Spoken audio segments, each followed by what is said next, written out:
En aras de conocer en profundidad qué placeres han de ser perseguidos y cuáles no, el maestro establece una distinción entre dos tipos de placeres atendiendo a su origen.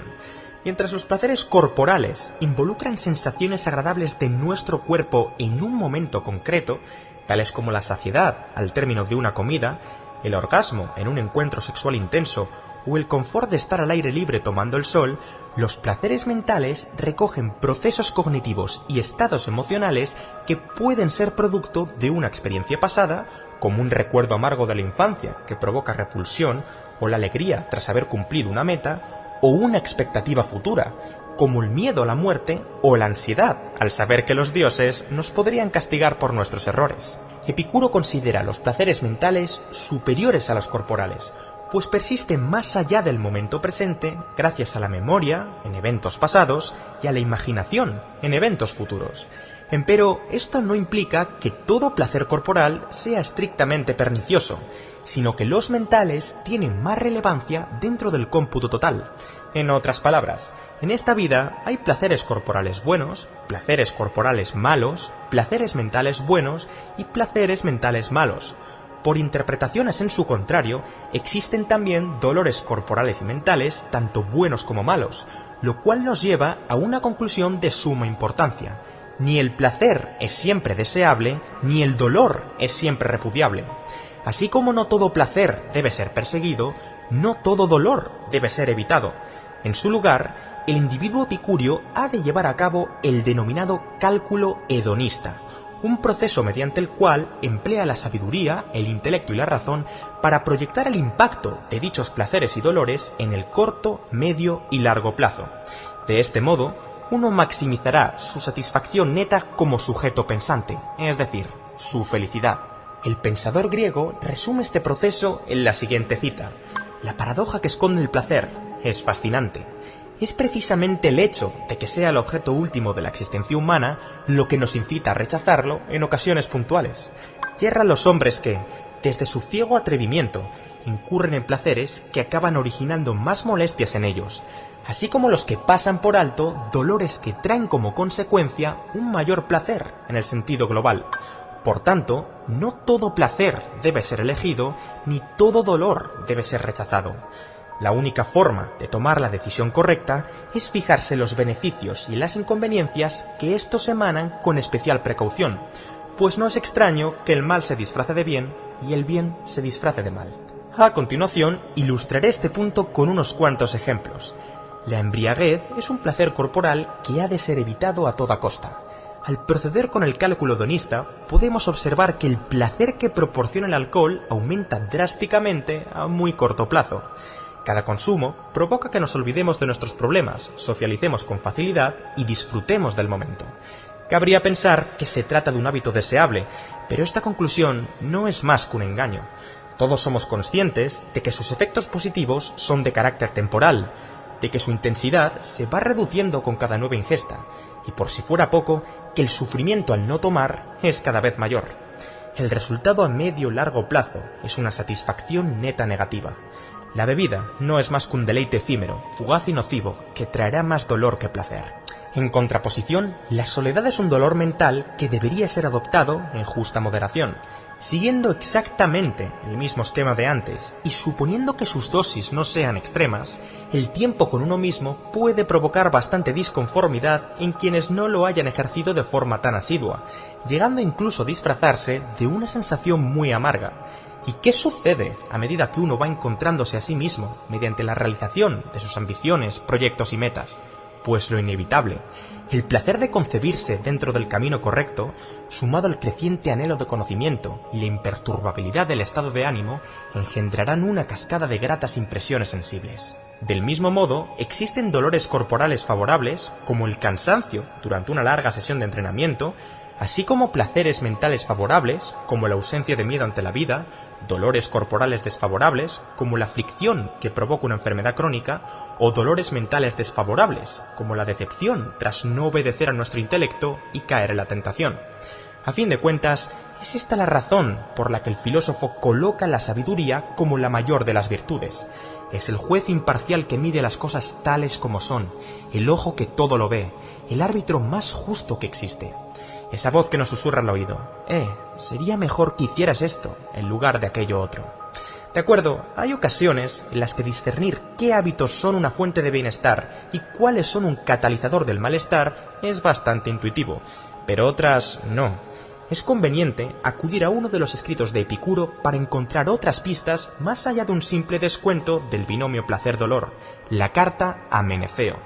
Si te das cuenta, los placeres y dolores que uno ha de buscar poseen dos rasgos fundamentales. Atendiendo a la continuidad de su estancia, un placer puede ser cinético o catastemático. Los placeres cinéticos o dinámicos implican la persecución ininterrumpida de un deseo. Verbigracia, comer al sentir hambre, fumar al sentir mono o mantener relaciones sexuales al sentir excitación. El problema que albergan este tipo de placeres es que, a menos que sean estrictamente necesarios, nos convierten en esclavos. Hay que estar constantemente detrás de ellos para poder percibirlos una y otra vez. Es tan solo cuestión de tiempo que nos acaben atrapando en un círculo vicioso del que es cada vez más difícil liberarse. Por el contrario, los placeres catastemáticos o estáticos no vienen ni van. Su volatilidad es mucho más reducida. Simplemente están presentes o ausentes. Verbigracia, la realización profesional, la gratitud vital, la tranquilidad del alma o la ausencia de temor metafísico. Siguiendo al filósofo cirenaico Aristipo, Epicuro llegó a la conclusión de que el bienestar ulterior se alcanza en la modestia, la serenidad y la sostenibilidad del ánimo. Es por esto por lo que los placeres que el hombre ha de adoptar deben ser únicamente catastemáticos, es decir, permanentes e inamovibles. Conectando este punto con el anterior, el pensador de Samos describe el estado corporal óptimo como aponia, es decir, la ausencia absoluta de dolores físicos, y al estado mental óptimo como ataraxia, es decir, la ausencia absoluta de perturbaciones mentales. La combinación de estos dos placeres, aponia y ataraxia, constituye la felicidad humana en su máxima expresión. El maestro nos deleita con esta joya. Dado que estar libres del dolor y el miedo es el fin más noble que uno puede alcanzar, hemos de rehusarnos a realizar todo acto de carácter cinético. El que es independiente de lo externo y busca la felicidad en las pequeñas cosas de la vida jamás será decepcionado. De lo contrario, si uno va en busca de lo instantáneo y efímero, se inquietará cuando no lo tenga, se frustrará tan pronto como lo pierda y necesitará cada vez más de la misma sustancia para sentirse igualmente satisfecho. Nada es suficiente para el que suficiente es demasiado pequeño. Nótese que dicho estado físico y mental no consiste en experimentar placer eterno, alegría perpetua o gozo incesante, sino más bien en evitar el polo opuesto, el dolor.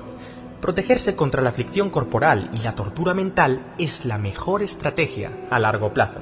Qué bella ironía que, en pos de optimizar nuestra satisfacción neta agregada, debamos situar el foco en no incurrir en aquellas acciones que la minimizan en vez de apresurarnos hacia ciertos placeres sin cesar. ¿Te suena esto de algo? En efecto, es una descripción casi calcada del concepto budista de nirvana. Buscar la paz interior evitando las fluctuaciones emocionales bruscas y los deseos impuros. Y hablando de deseos, es menester asimilar que todo placer proviene de un deseo. Puesto en palabras más llanas, si el placer es el acto, el deseo es la potencia. En última instancia, nuestros anhelos constan como el nutrimento, el combustible, el carburante de lo que nos resulta atractivo y lo que no. He aquí el gran secreto del epicureísmo.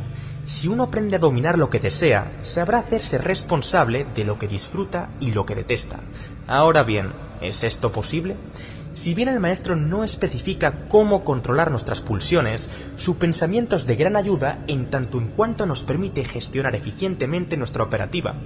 En este sentido, el sabio de Samos identifica tres tipos de deseos: antinaturales, naturales prescindibles y naturales imprescindibles.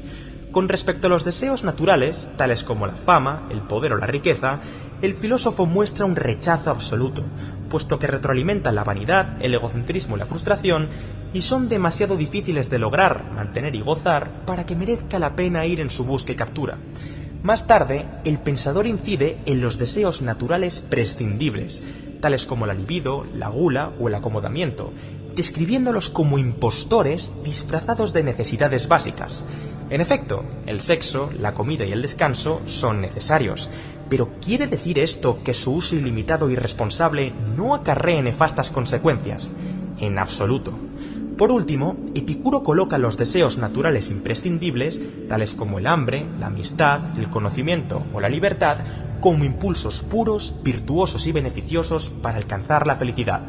En concreto, todo placer natural ha de cumplir una de estas tres funcionalidades. Es necesario para la supervivencia, evita un sufrimiento mayor o contribuye al bienestar en el largo plazo. Por ejemplo, el deseo de beber agua satisface las dos primeras condiciones, mientras que el de liberarse de la ansiedad las dos últimas. En definitiva, los placeres antinaturales deben ser eliminados, los placeres naturales prescindibles limitados y los naturales imprescindibles adquiridos. El maestro dijo: no hay nada más perjudicial que infravalorar lo que uno tiene, deseando lo que no tiene. Conviene recordar que lo que se encuentra bajo nuestra posesión fue un objeto de deseo en el pasado. Por ello, la abundancia no se constituye por lo que tenemos, sino por lo que somos capaces de apreciar. Si quieren hacer feliz a un hombre, no añadan más a sus pertenencias y vivencias. Más bien, incítenlo a desear menos y mejor. Me gustaría finalizar este corto documental con una pequeña reflexión. ¿Qué sucedería si aplicáramos los principios epicúreos al tiempo presente? Parece mentira que, incluso con todas las herramientas y facultades que se encuentran a nuestra disposición, haya cientos de personas que pican sin cesar en las mismas trampas. Por supuesto, el que desconoce si un acto concreto es bueno o malo para su bienestar, o directamente no muestra un ápice de interés por este tipo de cuestiones, está condenado a una crudeza sin precedentes. Pero el hecho de saber si algo es bueno o malo para nosotros tampoco es un perfecto salvavidas de la felicidad humana. Para que veas a lo que me refiero, piensa en lo siguiente. ¿Cuántas personas fuman a pesar de que saben que es malo para su salud, llegando incluso a leerse manuales enteros al respecto y a odiar profundamente su faceta como fumador? Al final, proceder al cálculo hedónico para filtrar ciertos hábitos perjudiciales, así como iniciar la búsqueda hacia los placeres catastemáticos y naturales, no deja de ser un sistema para trasladar al plano consciente qué prácticas nos acercan a la dicha y cuáles nos alejan de ella, para saber qué hacer y qué no, a fin de cuentas. Fumar es gratificación instantánea, cinética y antinatural, pero ¿cómo puede uno dejarlo? ¿Comprendes ahora la lógica del asunto? Sin embargo, mi intención con esta crítica no es derrocar, invalidar o tumbar los fundamentos del epicureísmo, sino justo al revés. La toma de conciencia sobre si un placer es conveniente o no, en base al daño que provoca a corto, medio y largo plazo, ya es mucho. ¿Y sabes por qué? Porque el simple hecho de ser conscientes de la idoneidad de las cosas tiene el potencial de magnificar o reducir nuestro deseo por las mismas. La victoria está a medio camino, señores. Hasta que la neurociencia no ponga los puntos sobre las íes en cuanto al origen de nuestros deseos y el dilema de la libre voluntad sea resuelto, tendremos que conformarnos con las estrategias que se encuentran en nuestro arsenal. Establecer un porqué sólido para mejorar nuestra vida es un buen comienzo. Comprender las bases psicológicas del autocontrol, así como la estructura neurológica de los hábitos, sería una buena continuación. Y desarrollar un método para identificar, transformar, utilizar o contemplar tanto las emociones propias como las ajenas sería el culmen de una gente que ha alcanzado la madurez. Y ante todo, jamás olviden, la desgracia del sabio es mejor que la prosperidad del necio. Fiel a su filosofía, Epicuro nos dejó un testimonio para el recuerdo pocos días antes de su despedida. A pesar de haber fallecido por cálculo renal, una de las causas de muerte más dolorosas que existen, sus últimas palabras, recogidas en la carta Idomeneo, estuvieron a la altura de la situación. Te escribo esta carta en un feliz día para mí, siendo también el último. Poca violencia se puede agregar a mi sufrimiento corporal, debido a que he sido atacado por una dolorosa disentería que me impide orinar. Pero la alegría de mi mente, que proviene del recuerdo de toda mi contemplación filosófica, contrarresta todas estas aflicciones. Te ruego que cuides de los hijos de Metrodoro, con la misma dignidad con la que el buen hombre ha mostrado devoción por mi pensamiento.